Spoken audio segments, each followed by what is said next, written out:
From the 1600s, stagecoach services travelled rudimentary roads until the coach and horses was decimated by the railways. But within a decade, a new form of transport arrived: the French charabanc. As British coach builders modified charabancs to convey ever larger groups, others converted steam lorries into weekend pleasure vehicles.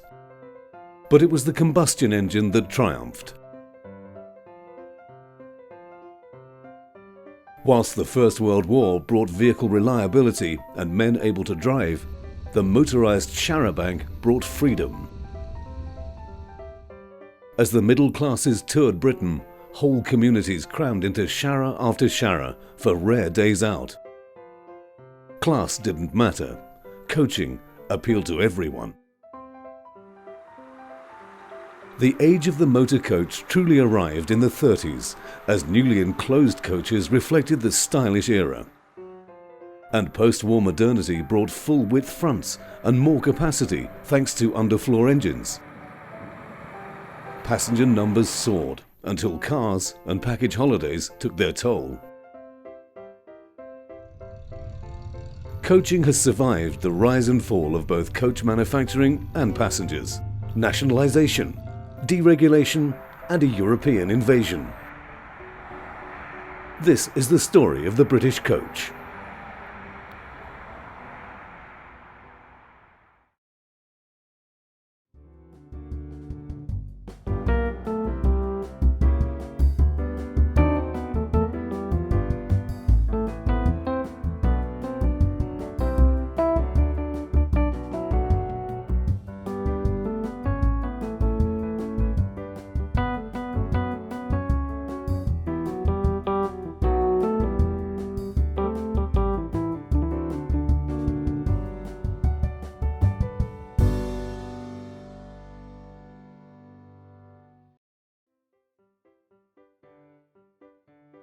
The earliest motorised charabanc, the 1906 Leyland Swiftsure, became known as the Mackenzie Slipper. The distinctive body had a floor that sloped towards the back, with each row of seats 5 inches higher than the row in front. Charabanc trips appealed to everybody, although with no paid holidays, workers saved a little each week via wake saving and going off clubs. The original market was basically those who were brave enough to travel, because it was an experience, it was more of a risk than an enjoyment. And certainly if you look at Wallace Harnell's early history, it very rarely got much further north than the Yorkshire Dales from Leeds or Bradford. Operators were quick to exploit the potential of the charabanc, with holiday tours of North Wales advertised as early as 1910. The same year, whilst some operators ventured into the new world of the combustion engine, others converted their steam lorries into part-time charabancs. When they weren't carrying goods, they could carry people, and so they constructed a platform on which they mounted benches, and they would take people on relatively short journeys to beauty spots in the local area. A host of manufacturers entered the passenger service vehicle market, including Dennis and Leyland. In less than a decade, charabancs had evolved into elegant vehicles. The age of the motor charabanc had arrived. And one of the earliest surviving charabancs was built in 1914 for the London and North Western Railway Company. Used by wealthy businessmen travelling to Manchester for work, the 32-seat charabanc was in service for just 3 weeks. Then war was declared. Requisitioned by the War Office, the charabanc served as a troop transport. After the war finished, it was sold as war surplus and became a lorry. The body was scrapped, unfortunately, but I managed to find an identical body in the roof of a garage in Preston. It took me about 4 years to restore. The body totally collapsed because it had been left outside, and having dried out, all the woodwork rotted very quickly.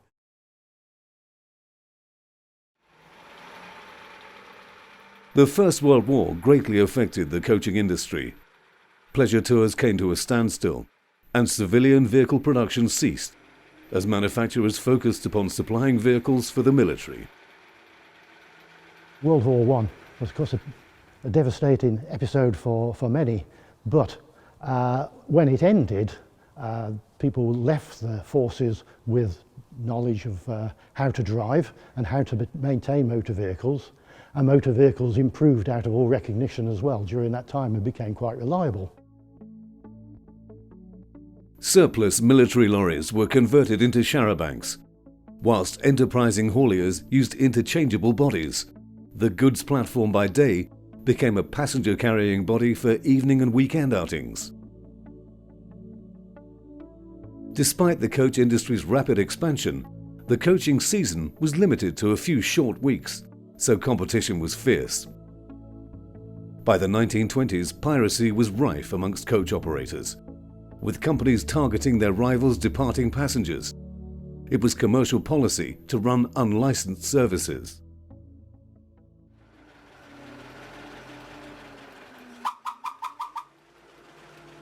Charabanc design began to evolve. It's called a charabus because it's halfway between a charabanc and a saloon bus. When all the windows are in, it's like a saloon bus with lights. It would have been used in its day for outings to the seaside. Later in its life, it became a regular runner on the Northampton to Kettering route for United Counties, who owned the bus eventually. It's got a Leyland 4-cylinder engine, 36 horsepower. That's about 7 litres, just under 7 litres.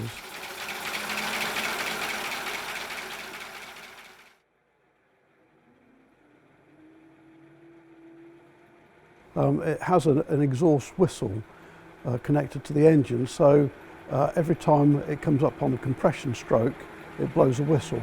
So the faster you're going, the faster the whistles.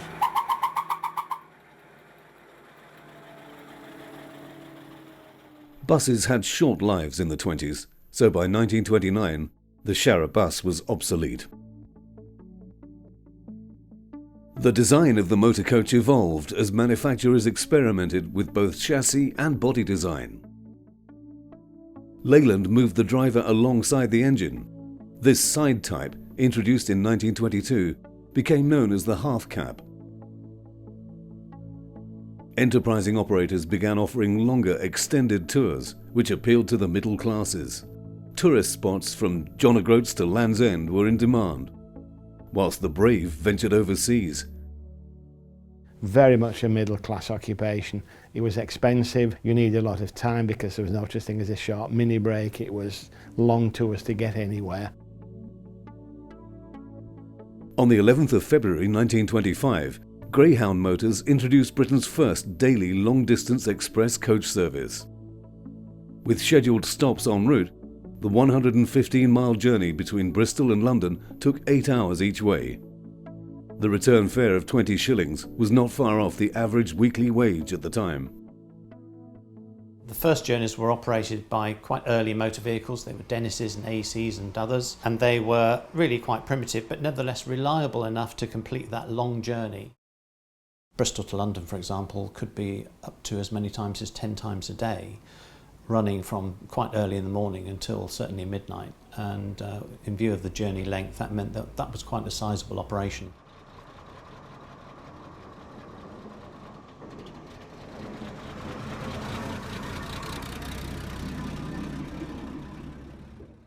Buses and coaches are actually made in two significant parts. So if you're a bus or coach operator, you made two decisions. One was who was going to build the chassis. So you had specialist chassis manufacturers who did all the mechanical bits. And then you got a coach builder to actually build your bus and coach body on top of that. And they specialised in that. Until about 1925, chassis were commonly designed for both lorry and bus bodywork. But Leyland's Leviathan, or L range, introduced a dedicated bus chassis. Charabancs started to develop into the coaches we were more familiar with. First of all, they started to have the gangway down the centre, so that got rid of all these individual dowels down the side. Surprisingly, they carried on for quite a time without any roofs, then they became fully enclosed. And that allowed a great improvement in the quality of the seating that they had. These were known as all-weather coaches. This was really the first of the modern vehicles, which really superseded the charabanc. It was the next one along. It's a Leyland Lioness with an all-weather body. She was built in 1929 and she's a 26-seater. She's maximum length for the period, which was 27'6" by 7'6" wide. It has a central aisle, and it's 2 and 2. She was bought first of all by White Rose Motor Company of Ribble and Prestatyn. She worked in North Wales and she would have done short trips round sort of the bay and that sort of thing up in Ribble.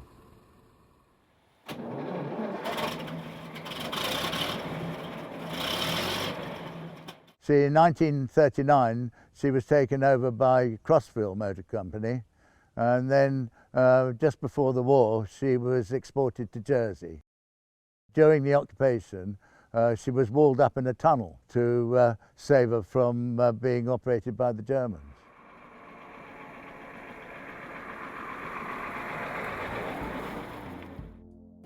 Pneumatic tyres were being fitted as standard and coach design was coming of age. The Leyland Tiger proved to be a real game changer. Suited to the increased speed limit, up from 12 to 20 miles per hour, the level of luxury that this heavy chassis could carry was extraordinary. There were curtains for every window, sumptuous moquette seats. Some of these luxury coaches even carried chocolate vending machines. In just 5 years, a network of nationwide express coach services had been created, perhaps too many. By 1930, no fewer than 18 companies were running coaches between Oxford and London. Prior to 1930 there was absolutely no regulation covering anything. People did what they wanted. There was no control over drivers' hours. Roads were a very dangerous place. Wages were low. Drivers were driving day and night to earn a living. The 1930 Road Traffic Act saw bus and coach operations regulated for the first time.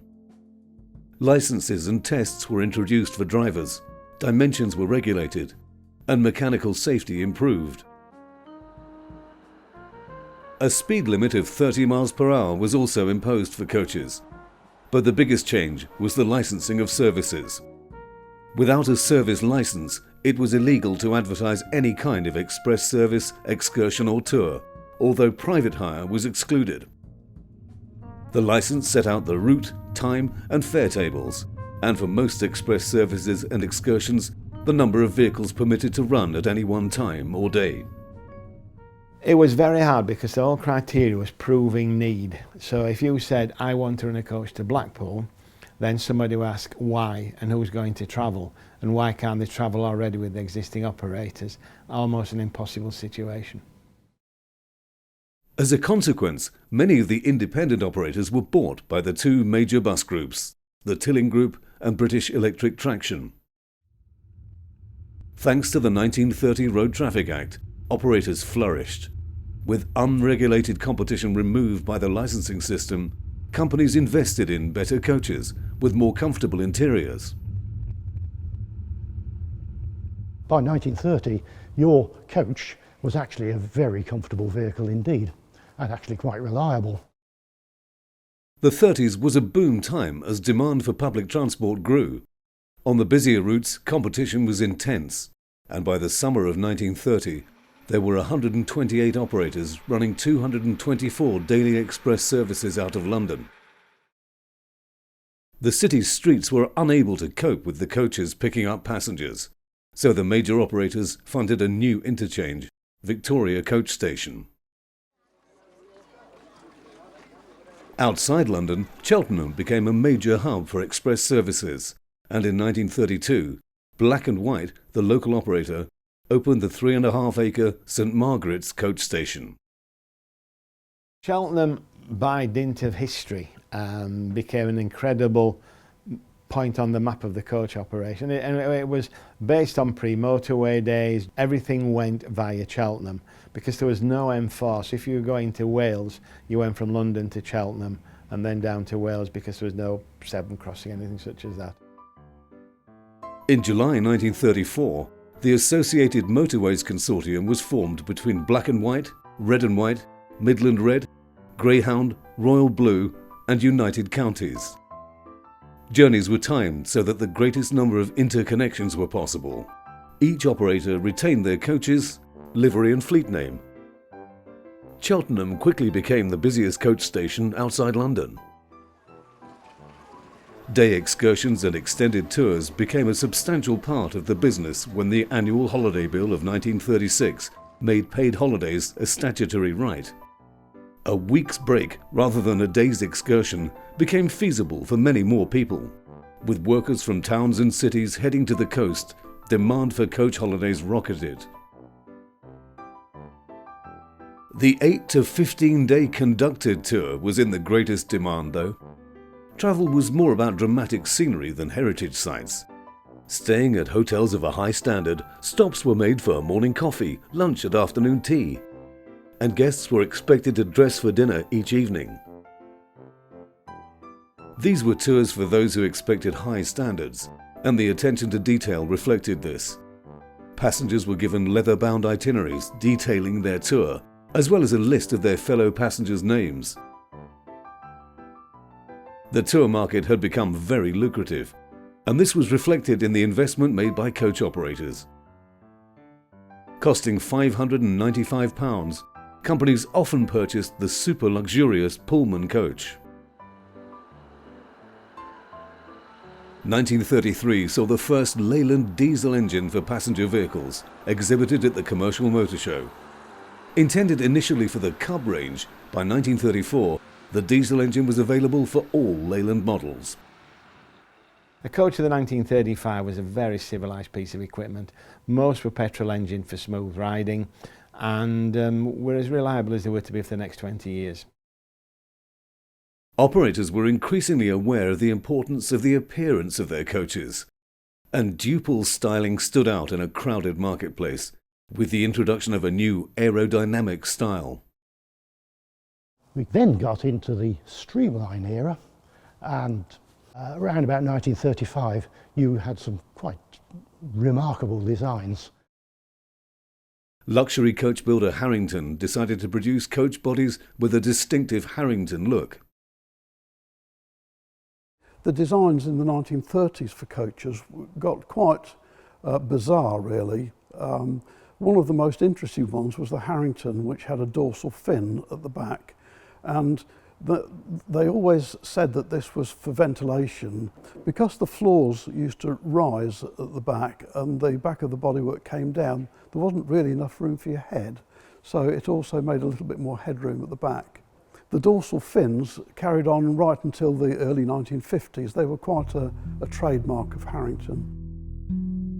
One of the largest bus and coach operators was Ribble Motor Services, whose express services, holiday tours and excursions carried the Ribble name nationwide.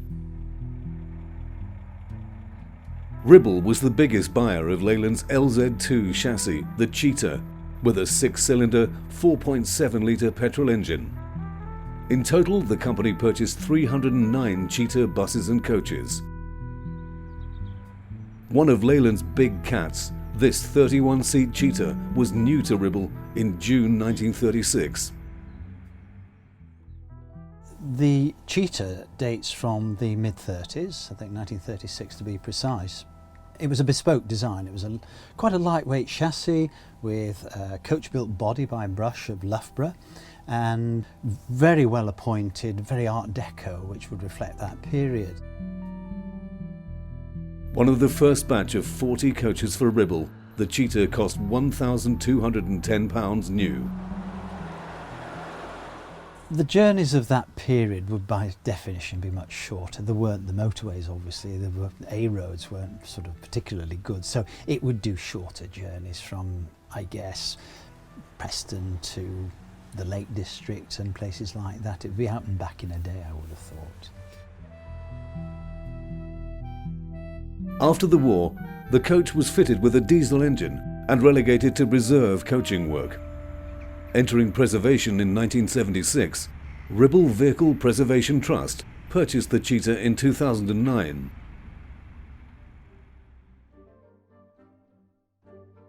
Day tours were initially a 2 or 3 hour afternoon or evening trip to the seaside. But with more comfortable coaches, trips further afield became possible. Places such as Shakespeare's birthplace in Stratford-upon-Avon saw visitor numbers grow from 14,000 in 1904 to 200,000 by 1938, as the nation took to the road. The declaration of war in September 1939 had a positive effect on bus and coach operators initially. Pleasure trips ceased, but with petrol rationed for private cars, express service passenger numbers soared. Private hire coach services limped on, eking out rationed fuel, until coach operators were required to suspend services altogether at the end of 1942. Many coaches were commandeered, and manufacturers turned their production lines over to the war effort. The 1940s was a very busy time. People had come back from the war, there was fuel rationing, they just wanted to get out and about. So they would catch a bus or a coach to go anywhere. But unfortunately, the industry really wasn't prepared for this sudden growth in trade because they couldn't get new buses in sufficient quantity to supplement the pre-war ones that were left. It was a case of make, do and mend. Older vehicles were refurbished and in most cases rebodied using the original engine and chassis, but the fleet was aging. At long last, 1946 saw a return to full production for chassis manufacturers, who adopted new techniques such as light alloy construction.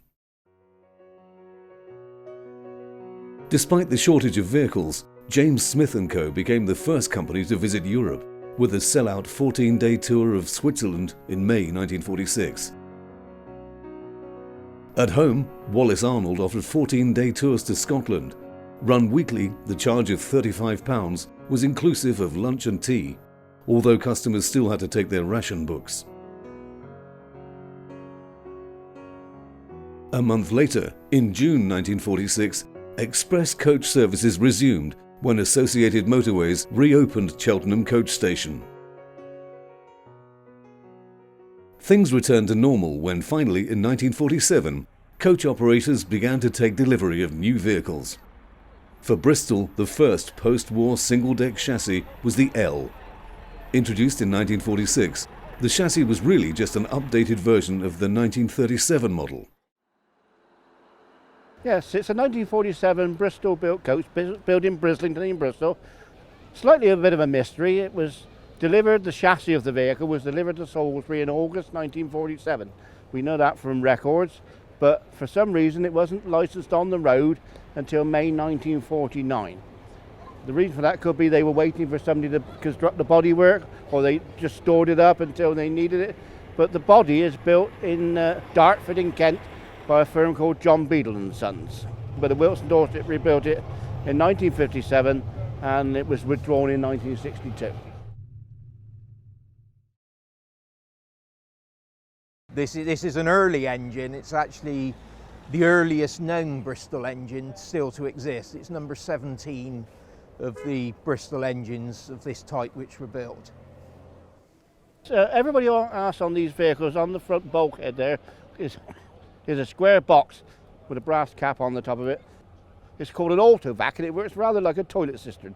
It sucks fuel from the main tank into the holding tank and it drops by gravity into the engine. And Bristol were about the last firm to still fit those on vehicles commercially. As part of the government's nationalisation of the transport industry, the Transport Act of 1947 resulted in the formation of the British Transport Commission. A large part of the coaching industry fell under state control when the Tilling and British Electric Traction bus companies passed into public ownership.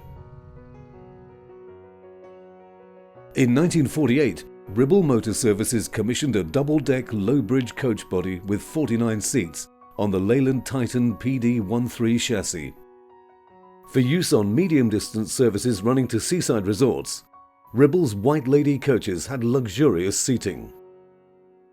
A decade later, Ribble introduced the Gay Hostess super luxury coach service, also on a double-deck chassis.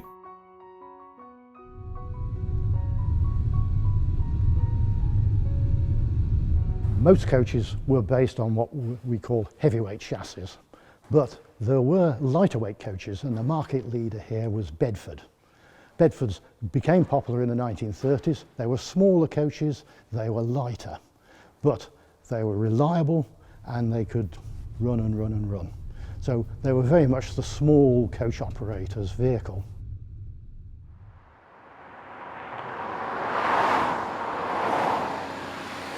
Launched in August 1939 by Bedford, the OB differed from its predecessor as the chassis had been designed for PSV use rather than adapted from a lorry chassis. Production of the post-war design began in 1946. With a modest cost of £495 for the chassis, the OB played a significant part in the growth of the British coach industry, with more than 12,600 chassis built. Duple produced bodies for the OB. The 29-seater Duple Vista Sun Saloon body cost an additional £1,425. 46 other manufacturers, including Plaxton, produced bodies for the OB, but Duple produced the most, more than 4,200. Around 80 OBs are still on the road, with 30 of them operating commercially. The kind of work that we do with this vehicle nowadays is mainly weddings, proms we do, and perhaps 3 or 4 funerals. But the main work is weddings, and we also do car club outings and sometimes family outings from around the area. This coach is peculiar in the fact that, you know, as today's modern coaches haven't got it, but this has got a sunshine roof in it which slides back. They let a lot of air in, and but in some cases people at the back didn't like it too much. On a nice hot day, of course, the windscreen opens as well. You can open the windscreen out, which you haven't got that facility on a modern coach, and it actually goes right out, so you can have plenty of air coming in at you when you're driving. You get a nice cool chest and everything, and as long as you keep your act don't blow off, you're all right. The Bedford OB with Duple body was the most prevalent coach in the 1950s and 60s, if not ever. As Bedford's slogan used to say, you see them everywhere. Leyland AC tended to be the heavyweight, top of the market range that we use for long distance work. Bedfords and Fords are mainly seaside and general local trips such as that, because they were cheaper. The Regal 3 was AEC's first new single-deck chassis after the war. Of traditional front-engine design, the model sold well to vehicle-starved operators of the late 1940s.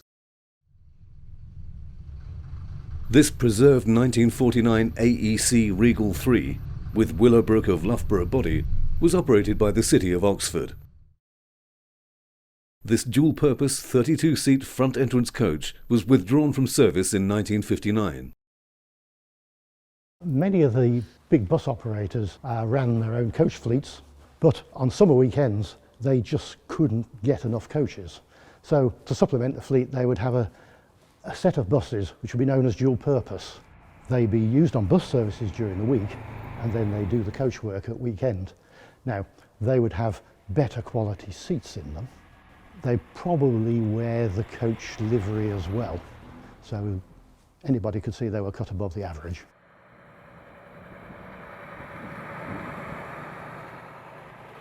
The big manufacturers like Leyland, AEC and all these were still building vehicles similar to those pre-war, and it wasn't until the 1950 Commercial Motor Show that they introduced the underfloor engine designs. The advantages of the underfloor engine were increased seating capacity, an improved entry and exit point, better weight distribution, and easier accessibility to mechanical parts. The underfloor engine also had major significance for coach builders, who were free to exploit the styling to its maximum. So successful was the move from front to underfloor engines that by 1953 this was the only option for the larger chassis. The old half-cab coaches were then a problem. This lovely coach here was built in 1950 and was a top-of-the-range coach. It's a Daimler, it had what's known as a pre-selector gearbox.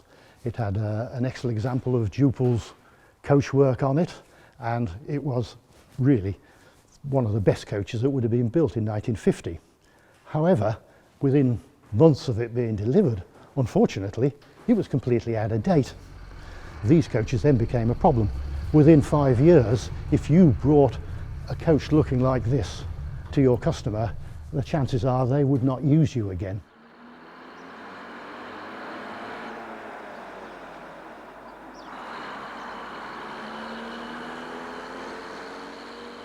The 1950s were probably one of the peaks of the British coach industry. Leyland's Royal Tiger, which launched in 1950, was an underfloor engine steel ladder-framed coach chassis. Although a stylish Leyland body was available, the majority of customers purchased the chassis only. With 2 of the new coaches carrying the load of 3 of the earlier coaches, the Royal Tiger should have been a hit, but the heavy chassis meant that it was expensive to operate. After production for just 4 years, the Royal Tiger was replaced by the lighter Tiger Cub. The seaside holiday of the 1950s was still a communal affair. Using the express services, families travelled together by coach to the seaside for a week or a fortnight, in B&Bs, holiday camps or caravans. On a peak summer weekend, the Associated Motorways consortium could have over 800 coaches on the road. Yesterday's coach filled with holidaymakers became today's luxury coach tour. Most small operators made a living Monday to Friday doing schools, and they had local private hire. Saturday and Sunday they would work then for one of their neighbouring large companies. Saturday was normally express service day, taking people to the seaside, dropping them off and bringing the previous week's people back. Sunday was a day excursion day. They found work for the vehicles 7 days a week, and everybody was happy. Passenger numbers for both express services and extended tours were increasing. But by the end of the decade, demand for day trips had declined. The public instead were favouring half-day excursions. This was not a trend welcomed by operators, but it was one that had to be faced. The differential between a bus and a coach really started to come in towards the 50s as people started travelling longer distances, and really the market expected greater comfort. So the seating started to improve, the window design got better, things like air vents came in, and that started to separate bus design from coach design. Generally, business was booming because coach travel truly offered something for everyone. In the extended tour market, tour operators tried to keep ahead of the competition. The challenge was always to come up with new ideas. If talking coach holidays, where do we go other than the obvious ones of Torquay, Bournemouth, Eastbourne, the Isle of Wight? Looking for new destinations, new types of holidays, something special that the company offers.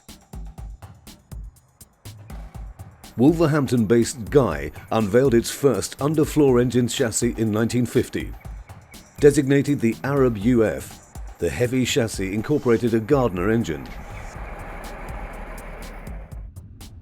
Operating costs were continually rising, so a lightweight, more fuel-efficient chassis, the LUF, followed in 1952. Birmingham had 2 new coach designs at the 1950 Earl's Court Show. One was finished in the livery of its customer, Woods of Blackpool, who traded as Seagull coaches. The renamed Birmingham Seagull became one of the most attractive coach body styles of all time. Common on Leyland's Royal Tiger and Tiger Cub and the AEC Regal and Reliance, the Seagull body was also found on the less favoured Guy Arab UF and LUF chassis. This Guy Arab LUF was new to Harper Brothers, a well-known bus and coach operator based in Staffordshire in 1959. Sold into preservation, restoration was completed in 2004.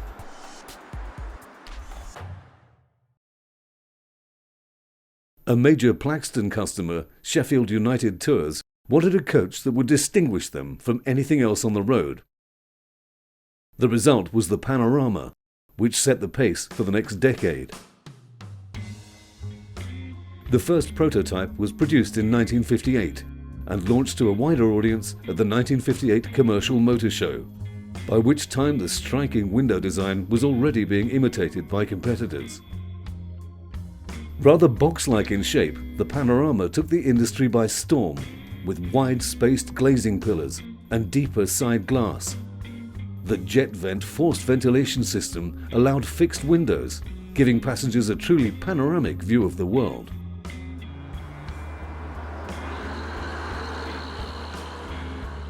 In 1959, the opening of the first stretches of Britain's new motorway network brought new opportunities for coach operators. Midland Red was quick to spot the potential. A founding member of Associated Motorways, Midland Red was one of the UK's largest bus and coach operators. But Midland Red also manufactured buses and coaches, and their engineering was considered on a par with Leyland and AEC. Entering service in 1958, the C5 model was a design classic. But it was the CM5T variant that was really ahead of its time. Anticipating the opening of the M1 motorway, a high-speed version of the CM5 had been developed, the turbocharged CM5T. Built specifically for motorway work, the CM5T was capable of almost 100 miles per hour at a time when the average family car struggled to reach 70 miles per hour. On the 2nd of November 1959, the same day that the first section of the M1 motorway opened, Midland Red launched its express coach service. The CM5T cut the journey time between Birmingham and London from 5 hours to a scheduled 2 3/4 hours, but often less in reality. Coach operators throughout the country reported record bookings for their 1960 holiday tours. National advertising, promoted by the larger fleet owners, helped ensure that more holiday makers than ever before took advantage of both British and continental coach tours. Fortunately, newly available holidays by air were not having any significant impact on the coaching business.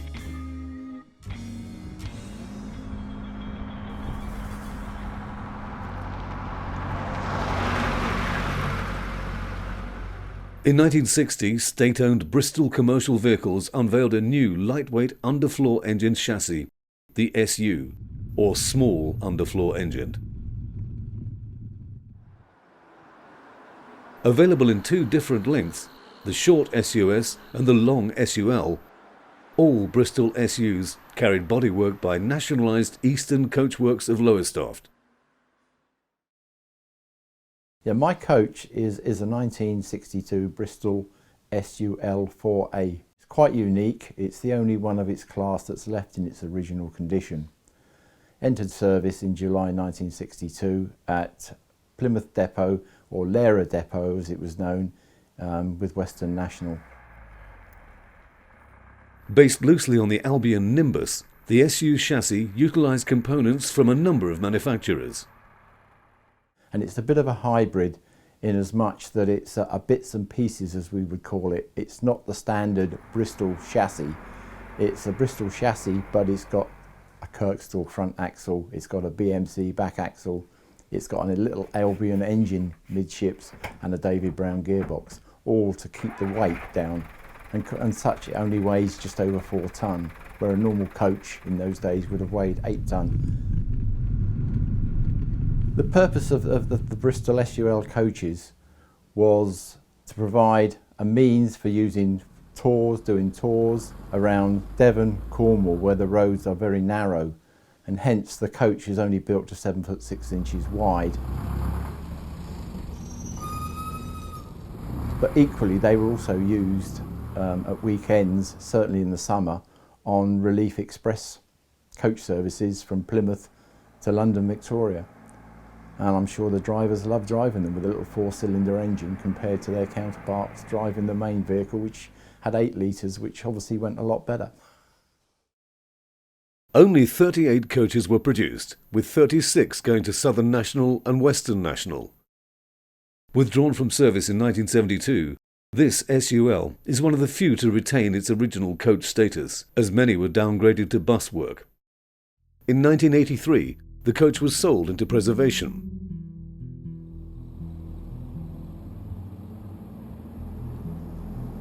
From the mid-1950s and into the 60s, front-engine chassis were almost exclusively the lightweight types from Bedford, and Ford. They were still derived from the manufacturer's truck ranges, which reduced manufacturing costs. The Bedford SB, known as the Big Bedford, was a front-engine bus chassis that replaced the Bedford OB. The SB was not initially favoured by many operators who found it too large for their work.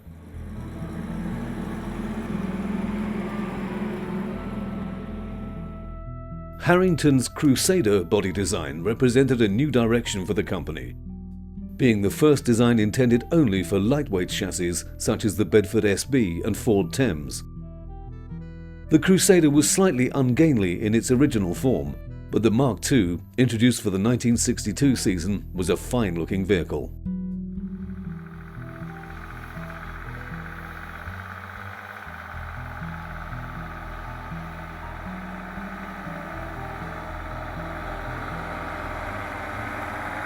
For the 1961 coaching season, Plaxton created a new version of the Panorama using the same shell as the Embassy, but with fewer window pillars.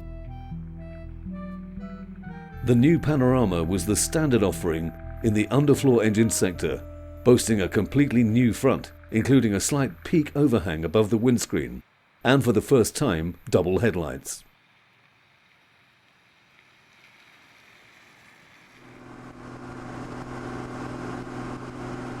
The Panorama was often used on the Bedford Val chassis, built by Bedford Vehicles from 1962. Unusual for its multi-axle design with 2 front steering axles, the extra axle and 16-inch wheels offered more stability for the front-mounted engine. Although only sold in small numbers to the large operators, the Bedford Val 14 served companies such as King Alfred Motor Services of Winchester very well.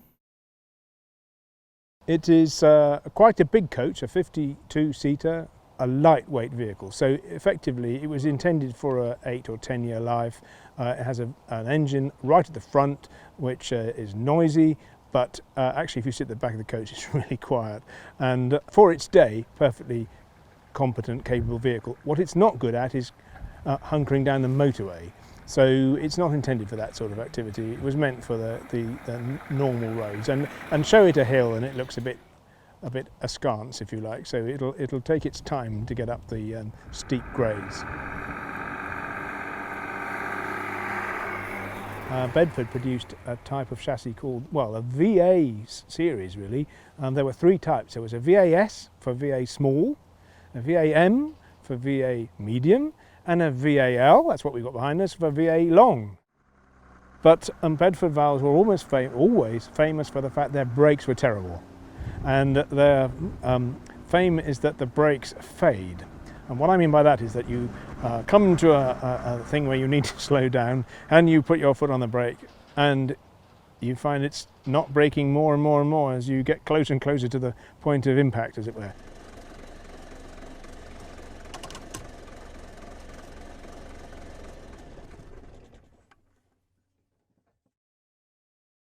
European manufacturers had been trying to enter the UK coach market since the early 1960s. The first continental demonstrator to break into the UK was a Mercedes 0302, which appeared at the 1967 British Coach Rally and was trialled by the Scottish Bus Group, among others. But Britain was still producing remarkable coaches. In the 1960s, Bristol Commercial Vehicles produced a single-deck model called the Bristol RE.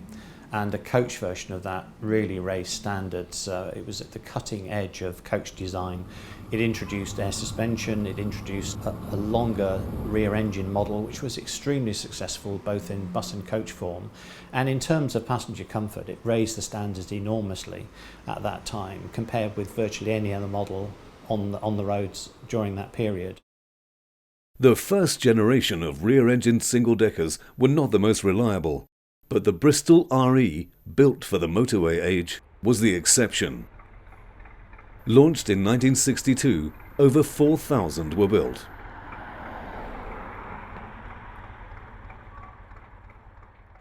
This is a 1968 Bristol RE with Eastern Coachworks body.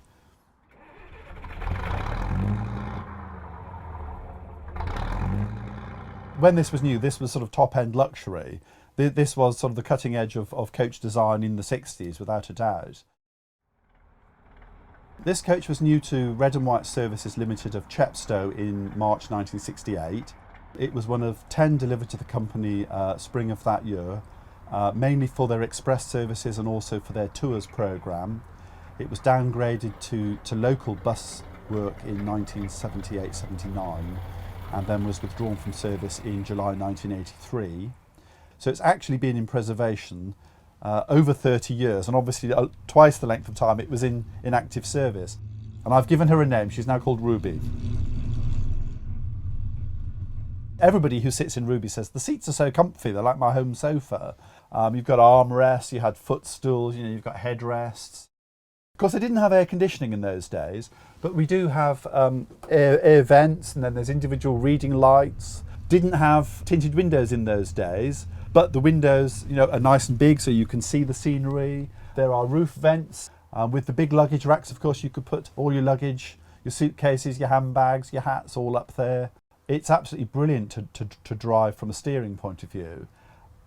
Because it's got a semi-automatic gearbox, you don't have to double declutch or any of that in terms of manual gear changing. So it's very easy to change gear and very smooth to change gear. By the late 60s, most bus companies, except for municipal and small independent operators, had formed into two main groups, the state-owned Tilling Group and the privately owned British Electric Traction. After British Electric Traction unexpectedly sold its bus operations to the government in 1967, the industry was nationalised under the 1968 Transport Act. The National Bus Company, NBC, began operating on the 1st of January 1969, taking control of 81,000 staff and a fleet of 21,000 vehicles. Only a few independents, such as Yellowway and some smaller operators, remained. Cheap overseas package holidays and increased private car ownership now took custom away from coaching. Express and tour operators had to find ways to attract passengers. It seemed that people's love affair with the coach was in decline. But coach companies fought back, improving tours and booking top hotels for their lunch breaks and overnight stops. Wallace Arnold even offered air tours, but a lot of people still would not fly, preferring to travel to their European destination by coach. Nevertheless, many of the old seaside family destinations had hit hard times, despite demand for tours and day excursions remaining strong. As the family coach holiday market faded, operators focused on the older market to boost sales. When operators were looking for ways of filling their coaches for longer periods, the traditional coach holiday started the bank holiday in May, finished late September. Who can go in October? Who's got time on their hands? The retired. And that suddenly opened it up to everybody. More people were taking holidays, the whole thing worked together, and it became a very happy mix of coach companies wanting to take people on holiday year round and people wanting to go. 6 nights in Torquay, with local excursions on alternate days, was offered for just under £9, almost half the price of peak tours. It was time for change at Plaxton too. The Panorama was going to be a tough act to follow, but Plaxton's next move was to prove even more audacious than the last. Designed outside the industry, the Panorama Elite drew inspiration from some of the most stylish automotive designs of the day and expanded even further the panoramic window concept. The Elite's success propelled Plaxton past Duple, whose own designs were looking decidedly dated in comparison. Duple set out to emulate the success of the Elite, but the result, the Dominant, was a pale imitation. The Elite was one of the most stylish British coaches, and by the time production ceased in 1975, around 6,000 had been built.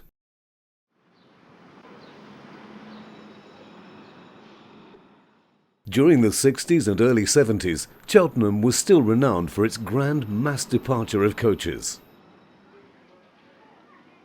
Previous to 2 o'clock, get on there, and I called for all the duty drivers going out to report to their vehicles. So they would report to their vehicles about a quarter of an hour before they went out. They'd load their luggage and that, and then I would put another call out for the passengers to return to their vehicles, as they would be leaving in 5 minutes. The 2-minute call would put the driver in his seat ready, and all he'd be waiting for is for the bell to go. At 2 o'clock sharp, the inspector rang the bell, and on summer Saturdays, upwards of 200 coaches would depart en masse, heading for all corners of the country.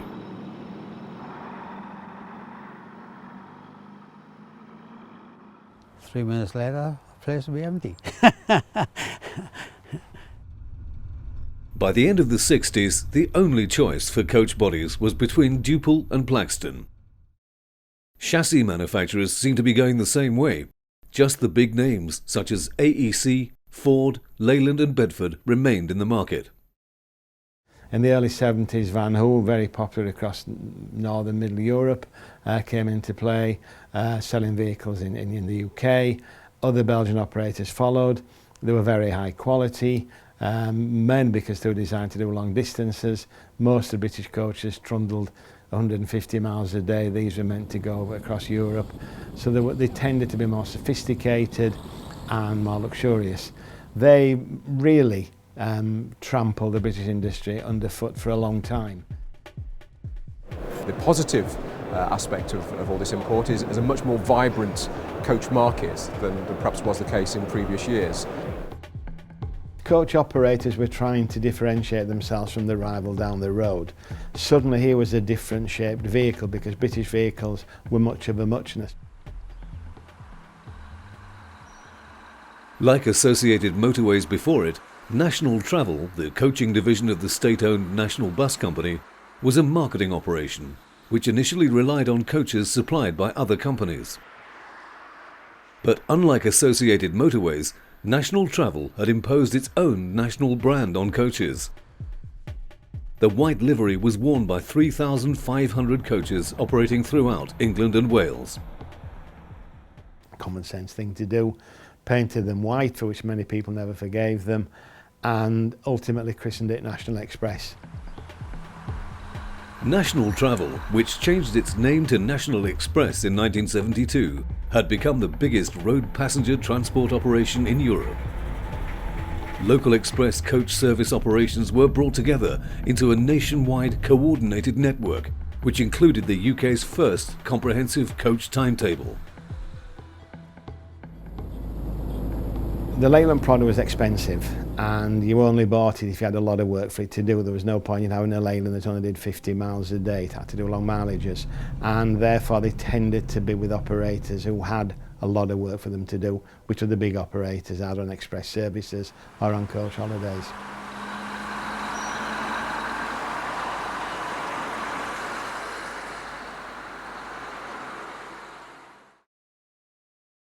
A real Leyland classic, which first appeared in 1959, was the Leyland Leopard L series chassis. Designated the L2, the coach chassis had a lower weight but was more powerful than was normal for this size of chassis. The Leopard proved so popular that the chassis was being produced into the 1980s.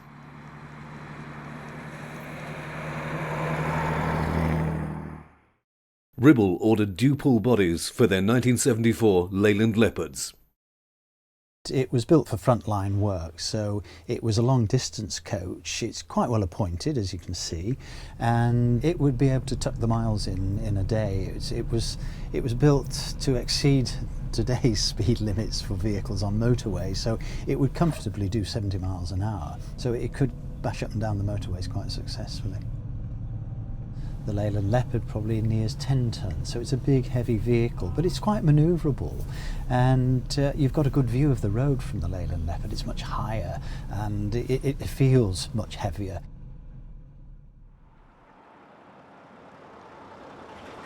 New in 1978 to Bristol Omnibus, this Leyland Leopard was rebodied with a Plaxton Paramount body in 1983 following fire damage. Subsequently operated by Badger Line, the coach was withdrawn from service in 2003. The most popular vehicle that I think everybody would agree on in the industry was indeed the Paramount range. The body was built on a whole range of different chassis, including Leyland, of course. The Paramount range with a feature window, with the panoramic style, curved glass, really were ahead of its time.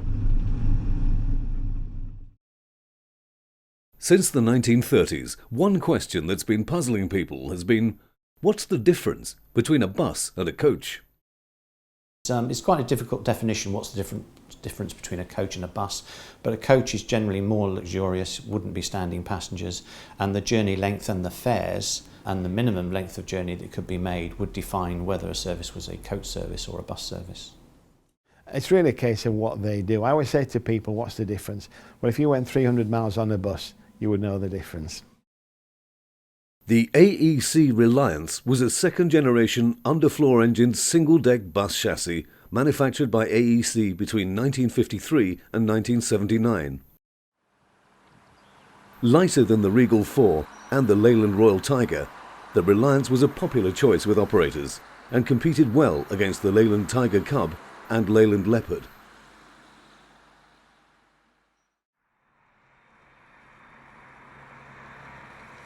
Plaxton's first coach with all-steel framework, the Supreme, replaced the Panorama. Introduced in 1974, all were badged just as Supreme, despite there being a number of variants. With design for the first three based on the Elite 3, the 1978 Supreme 4 was much more of a redesign. She's a Plaxton Supreme 4, 1980 built, came into black and white in May of 1980. She was the last batch to come into Cheltenham back in 1980, as such are the Leyland Leopards with a Plaxton body. She drove the last interchange in Cheltenham back in January 81, and she went down to Helsden. Imports of foreign makes such as Neoplan and Van Hool had really made inroads into the UK market. The heavier duty chassis, designed for reliability, high mileage and fast speeds, caused the market for light coach chassis from manufacturers such as Bedford and Ford to collapse in 1981. It was the beginning of the end. In 1991, Leyland ceased chassis production, and the Leyland bus was consigned to history. In 1983, Plaxton introduced a very square, continental-looking vehicle. It really took the Continentals onto their own game and did very, very well. Dual-pulls, for reasons to do with wind flow and wind resistance, went for a rounded vehicle which didn't find favour with the British industry. And whilst Plaxton's grew, their market share, dual-pulls lost out. National Express had established a network of express services serving some 3,000 destinations with over 3,000 offices and agents.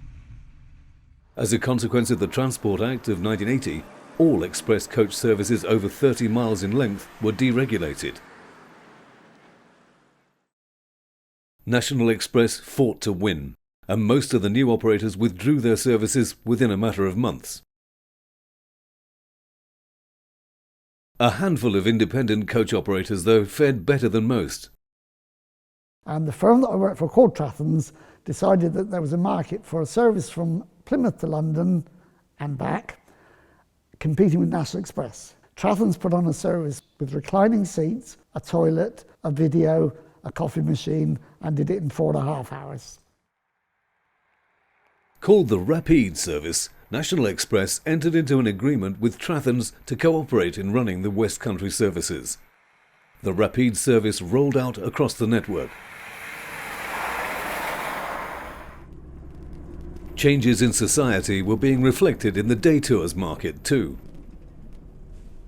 In terms of the customers, they've changed a lot. They didn't want to go on a half-day tour of the Cotswolds. They didn't want to go on a full-day tour of the Peak District. They wanted to go from A to B as quickly as possible. They weren't interested in stopping for morning coffee or for afternoon tea. That wasn't part of the mindset. If they were going to Weston for the day, they wanted to go straight to Weston, straight down the motorway, preferably non-stop, as long as we can have at the seaside resort, and then straight back. That changed. That wasn't what I thought of was as coaching. That was like long distance bus driving. Extended tours continue to do well, but competition from alternative, all-inclusive holidays threatened the coaching market. Coach holidays probably were at its peak 60s, 70s, 80s, into the 90s. It's no longer a mass market as it was. A number of reasons. Probably the biggest reason is the cruise ship, because the cruise ship offers, if you think about it, a similar type holiday. The advantage of a cruise ship is that you go to the world.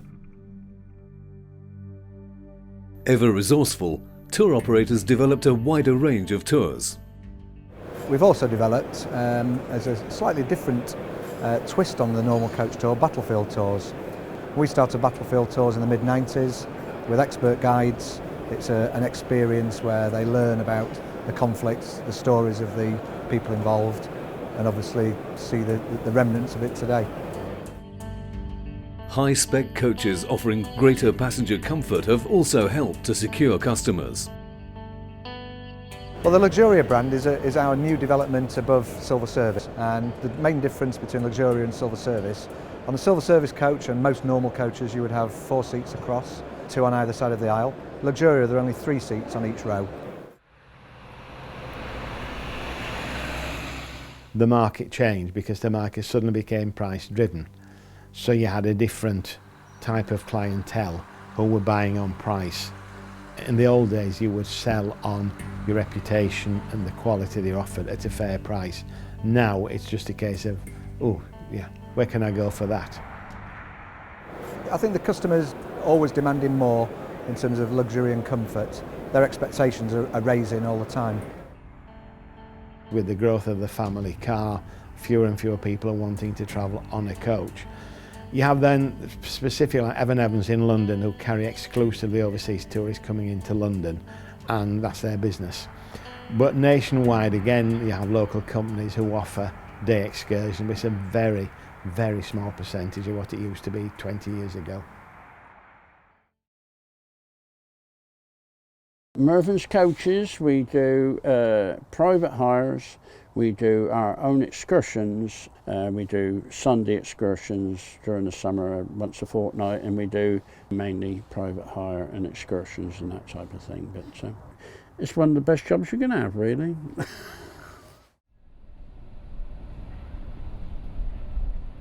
From the daily London commuter services to the national and international networks of National Express and Megabus, express services continue to go from strength to strength. Even following denationalisation in 1988, National Express remains the prominent name in British Express coach service. National Express are a scheduled coach operator, so that means we run services to timetable rather than to meet seasonal demand. What that does mean is that we have timetables that operate every day of the year, 365 days a year, to make sure that people can connect with different communities or get to the airport. Part of our operation is run in-house, so that's our vehicles, our staff, our drivers and our engineers. That makes up about 25% of the network. The remaining 75% is delivered through our partner operators that run services to our specification. As far as the passenger's concerned, they're getting the same experience, whether that be with us or with one of our partners. Primarily targeted at the premium touring market, the Plaxton Elite went into production in late 2008. The Elite I interdeck version was introduced in 2012. On the Elite I, the passenger cabin extends above the driver's cab to span the full length of the vehicle. In addition, there's a small lower saloon. Carrying more than 2 million passengers a year, Megabus introduced the new Plaxton Elite I coaches built upon the Volvo B11RT chassis in 2013. The Elite I's innovative design provides seating for up to 75 passengers, 70 in the main cabin and up to 5 in the lower saloon. We have a very, very close team. We are also very fast to market. So for instance, with the Elite Interdeck, from start to finish was less than 9 months. And that in the engineering, manufacturing world is, is an impressive record. And in fact, we've just put 20 over into Poland, and they're now operated by a company called Polski Bus. So that's quite a big breakthrough for us, getting Plaxton coaches into Europe. With a heritage stretching back more than a century, British coach building has been through many highs and lows. Plaxton, the UK's last big coach builder, is now part of ADL and continues to build its coach range at the Scarborough premises. European bus and coach passengers travel almost 435 billion miles each year to their destinations, using the safest of all road transport modes. Although coach travel has moved from the speedier mode of transport for the well-to-do to transportation for those who can afford time more readily than money, coach travel in the United Kingdom remains a billion-pound business, with operators and manufacturers continually finding ways to reinvent the coach journey and attract passengers. Above all else though, whether taking adventurers to airports, holidays at home and abroad, to sports and social events, or to reunite loved ones, coach travel is, more often than not, a happy experience.